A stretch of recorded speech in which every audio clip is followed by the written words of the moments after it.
Bismillahirrahmanirrahim. Assalamualaikum warahmatullahi wabarakatuh. Hamdan syukron ya Allah, sholatan wa salaman laka ya Rasulullah. Perkenalkan, saya Ummal Khairiyah, salah seorang dosen pengampu mata kuliah Ilmu Ekonomi di Fakultas Syariah dan Ekonomi Islam Universitas Ibrahimi Situbondo. Pada kesempatan kali ini, saya akan menjelaskan mengenai pernyataan diri dosen dalam unjuk kerja Tridharma Perguruan Tinggi atau disingkat dengan PDD UKTPT dalam bidang pengajaran. Baik, saya akan memulai dengan menjelaskan deskripsi singkat tentang mata kuliah yang saya ampu pada semester ganjil, yaitu mata kuliah Ilmu Ekonomi. Mata kuliah Ilmu Ekonomi ini berbobot 2 SKS, di mana secara singkat mata kuliah ekonomi ini memberikan pengertian dan pemahaman kepada mahasiswa tentang teori dan pemikiran ekonomi dari masa ke masa sehingga bisa diaplikasikan dalam perekonomian Indonesia. Adapun capaian pembelajaran dari ilmu ekonomi yaitu mahasiswa diharapkan mampu 1. Bekerja sama dan memiliki kepekaan sosial serta kepedulian terhadap masyarakat dan lingkungan. 2. Mengajak dan mendorong semua lapisan masyarakat untuk menerangkan nilai-nilai Islam dalam dunia ekonomi dan pasar. 3. Memahami pengertian ekonomi dan prinsip ekonomi sebagai bagian dari disiplin ilmu. 4. Menguasai konsep teori dan metode tentang analisis persoalan ekonomi dan pendapatan. 5. Menguasai konsep dan teori dasar ilmu ekonomi serta memahami ruang lingkup ekonomi. 6. Mengaplikasikan konsep ilmu ekonomi dalam menghadapi pasar global. 7. Membaca peluang serta memiliki keberanian dan keterampilan dalam melakukan kegiatan bisnis. 8. Memahami sistem permintaan dan penawaran sebagai prinsip ekonomi dari disiplin ilmu. Sedangkan capaian pembelajaran mata kuliah atau CPMK yaitu antara lain mahasiswa diharapkan mampu 1. Memahami pengertian ilmu ekonomi pasar dan mengenal konsep dasar ilmu ekonomi secara komprehensif. 2. Memahami ruang lingkup teori ilmu ekonomi. 3. Memahami perilaku produsen dan konsumen. 4. Memahami permintaan dan penawaran. 5. Memahami dan menganalisa terbentuknya harga pasar. 6. Memahami dan mengenal terbentuknya struktur pasar. Mata kuliah ilmu ekonomi yang saya ampu ini disampaikan dalam satu semester dengan 16 tatap muka yang diawali dengan kontrak perkuliahan pada pertemuan pertama, kemudian dilanjutkan dengan materi yang disampaikan serta diskusi kelompok pada pertemuan berikutnya. Dan juga adanya ulangan tengah semester pada pertemuan ke-8 serta ditutup dengan ujian akhir semester pada pertemuan terakhir. Adapun materi ilmu ekonomi yang diberikan kepada mahasiswa antara lain sebagai berikut. 1. Mengenal konsep dasar ilmu ekonomi. 2. Pengertian ilmu ekonomi. 3. Memahami ruang lingkup teori ilmu ekonomi. 4. Memahami perilaku produsen dan konsumen. 5. Memahami sistem permintaan dan penawaran. 6. Menganalisa terbentuknya harga pasar. 7. Mengenal struktur pasar. 8. Membedakan berbagai sistem ekonomi dan peran pemerintah. 9. Memahami pendapatan nasional. 10. Efisiensi produksi dan penawaran. 11. Beberapa konsep dasar ekonomi. 12. Penyebab kegagalan pasar. 13. Keseimbangan pasar. 14. Kebijakan moneter dan fiskal. 15. Globalisasi ekonomi. Sedangkan metode yang saya gunakan dalam menyampaikan materi mata kuliah ilmu ekonomi yaitu 1. Pemaparan di kelas dan diskusi kelompok yang dilakukan oleh mahasiswa. 2. Belajar mandiri untuk konstruksi pengetahuan tentang capaian pembelajaran mata kuliah. 3. Penugasan terstruktur, membuat narasi esai tentang capaian pembelajaran mata kuliah dan peran mahasiswa dalam pembelajaran. Sedangkan untuk sistem penilaian pembelajaran, saya menerapkan dalam setiap materi yang diberikan bertatap muka sebesar 5%, sehingga jumlah seluruh tatap muka sebesar 70%. Untuk UTS 10% dan UAS 20%, sehingga jika ditotal dengan seluruh tatap muka mencapai 100%. Nah, berikut akan saya tampilkan video salah satu contoh pembelajaran mata kuliah ilmu ekonomi yang saya ampu.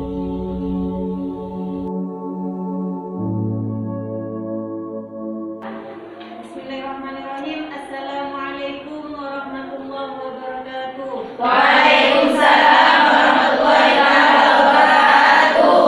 Hamdan syukran ya Allah, sholatan wa salaman laka ya Rasulullah. Alhamdulillah, hari ini kita bisa bertatap muka kedua kalinya setelah kemarin kita telah melakukan kontrak perkuliahan. Untuk kali ini materi pertama yang akan disampaikan oleh saya yaitu terkait dengan ilmu ekonomi. Oke.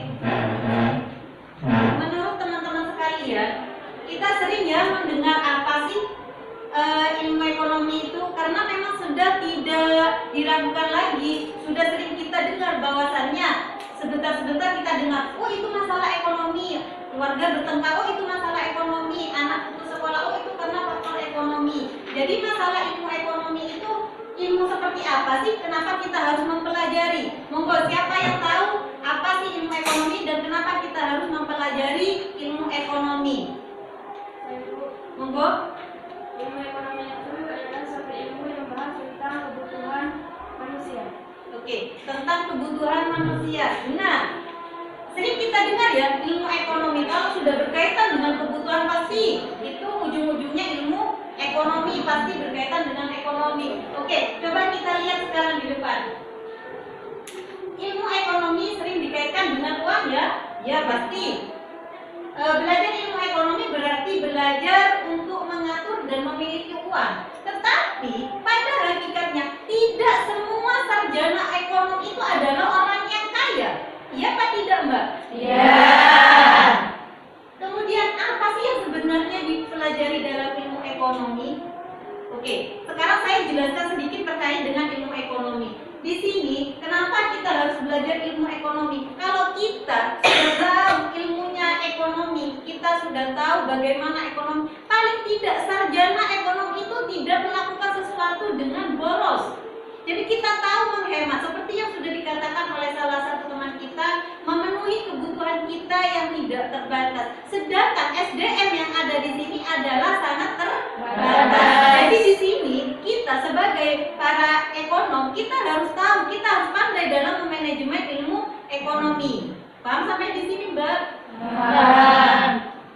Oke, selanjutnya bisa digarisbawahi bahwasannya ilmu ekonomi adalah ilmu yang mempelajari aktivitas manusia yang berhubungan dengan produksi, distribusi, pertukaran, serta konsumsi barang dan jasa. Sedangkan ekonomi sendiri itu berasal dari bahasa Yunani, yaitu pertama itu oikos. Apa sih oikos itu, Bu? Oikos itu artinya keluarga, bisa juga rumah tangga. Yang kedua nomos. Nomos itu artinya peraturan, aturan, atau bahkan bisa kita sebut dengan hukum. Jadi, ekonomi adalah aturan rumah tangga atau manajemen rumah tangga. Apa yang kita hadapi ke depan. Kemudian, ilmu ekonomi adalah ilmu yang mempelajari upaya-upaya untuk memenuhi kebutuhan guna mencapai kemakmuran. Yang dinamakan kemakmuran adalah kita itu tidak besar pasak daripada tiang. Paham sampai di sini? Kita tidak banyak pengeluaran, sedangkan pemasukannya hanya sedikit. Kita itu mengelola keuangan kita itu dengan tidak baik, sehingga apa yang terjadi? Besar pasak daripada tiang. Kemudian yang selanjutnya, secara fundamental dan historis, ilmu ekonomi dibedakan menjadi dua. Yang pertama, ilmu ekonomi positif, yaitu ilmu yang membahas deskripsi mengenai fakta, situasi, dan hubungan yang terjadi dalam ekonomi. Yang kedua, ekonomi normatif, yaitu ilmu yang membahas pertimbangan nilai dan etika. Selanjutnya, ada 3 dasar permasalahan ilmu ekonomi. Yang pertama, what? Apa? Sekarang kalau kita mau menjadi seorang yang produsen, kita mau menjadi produsen, kita harus tahu apa, barang apa yang akan kita produksi. Yang kedua adalah bagaimana barang ini akan saya produksi, menggunakan apa, bagaimana sistemnya, bagaimana saya memanajemen agar tidak terlalu banyak pengeluaran, agar dengan modal yang sedikit saya mampu menghasilkan profit yang banyak. Kemudian for who? Untuk siapa? Jadi kita di sini juga harus tahu sasaran kita itu untuk siapa. Kita memproduksi suatu barang. Mohon maaf saya contohkan di sini ya Mbak ya.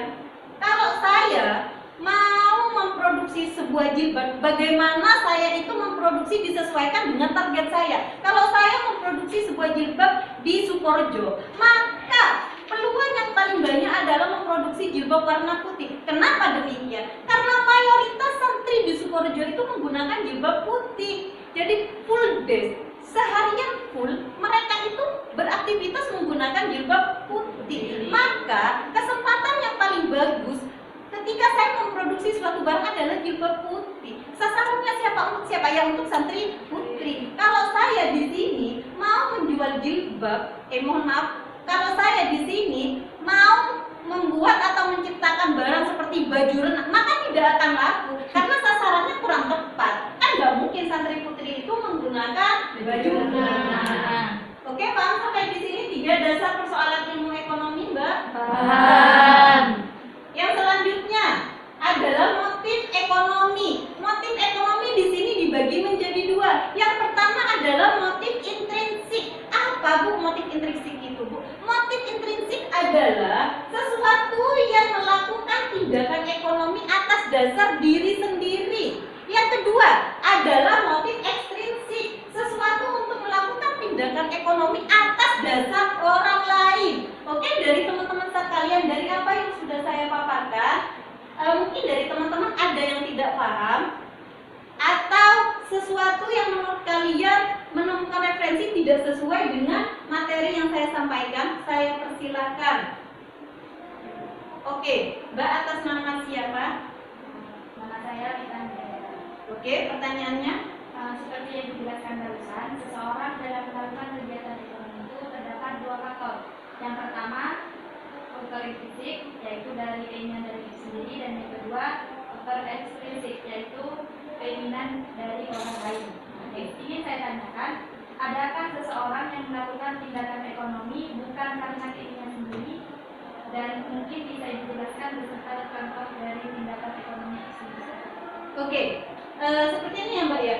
Di sini tadi saya sudah jelaskan ada motif intrinsik, ada motif ekstrinsik. Kalau motif intrinsik itu sesuatu kita lakukan karena dari diri kita sendiri. Contohnya seperti apa Bu? Sekarang gini, kalian itu adalah pelajar, ya Mbak ya.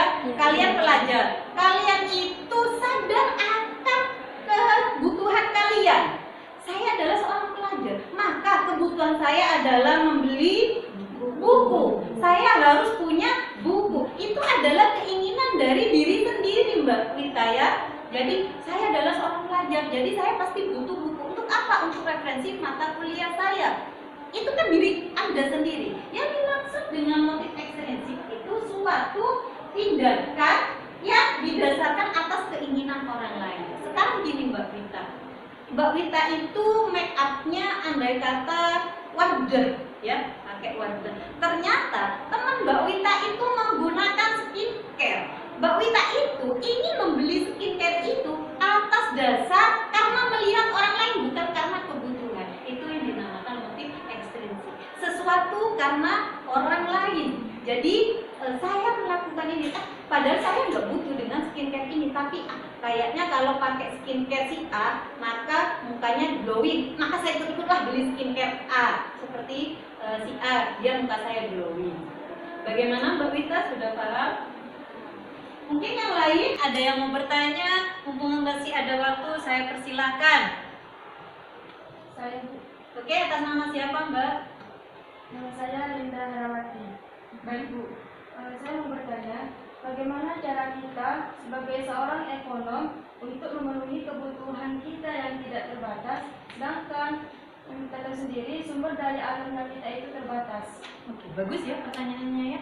Bagaimana cara kita sebagai seorang ekonom melakukan atau solusinya ketika kebutuhan kita yang tidak terbatas sedangkan SDA yang ada sangat terbatas. Pertama yang harus kita lakukan adalah menyusun skala prioritas. Jadi apa yang kita butuhkan?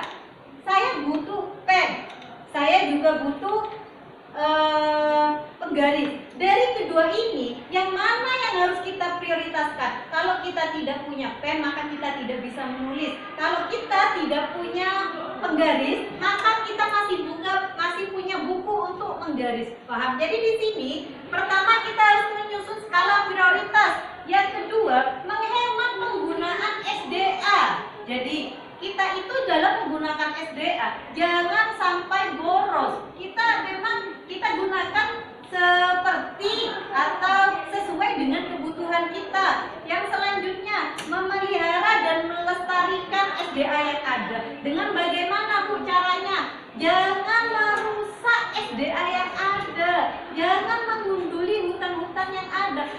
Ketika itu pun sudah terjadi, maka yang dilakukan kita adalah melakukan reboisasi. Yang selanjutnya, kita harus atau mampu menciptakan barang-barang substitusi atau barang-barang pengganti. Jadi ketika barang si A sudah habis, contohnya ketika beras sudah tidak ada, sudah habis, maka apa yang harus kita lakukan? Oh, kita masih punya singkong untuk mengenyangkan perut kita. Itu kan kandungannya sama-sama karbohidrat. Seperti itu. Paham ya Mbak Linda ya? Ini teman-teman agar lebih meluas, dan saya yakin teman-teman ini sebenarnya masih ada beberapa pertanyaan yang mau dilontarkan. Jadi bagaimana kalau sisa waktu yang ada ini kita buat kelompok. Jadi teman-teman mendiskusikan dari apa yang saya paparkan tadi, nanti kita kupas secara bersama-sama. Kelompoknya disesuaikan dengan kelompok yang kemarin yang sudah saya bagikan. Monggo kita langsung bikin kelompok masing-masing Mbak untuk membahas materi kita.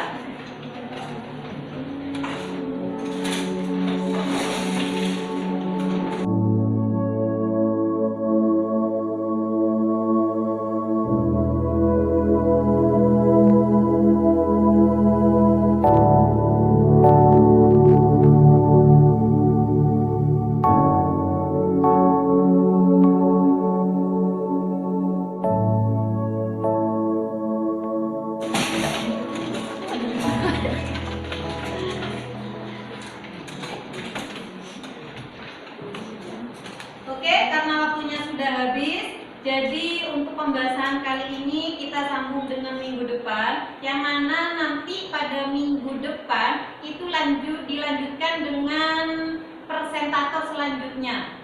Oke, mungkin hanya ini dari saya, semoga sedikit bermanfaat. Assalamualaikum warahmatullahi wabarakatuh.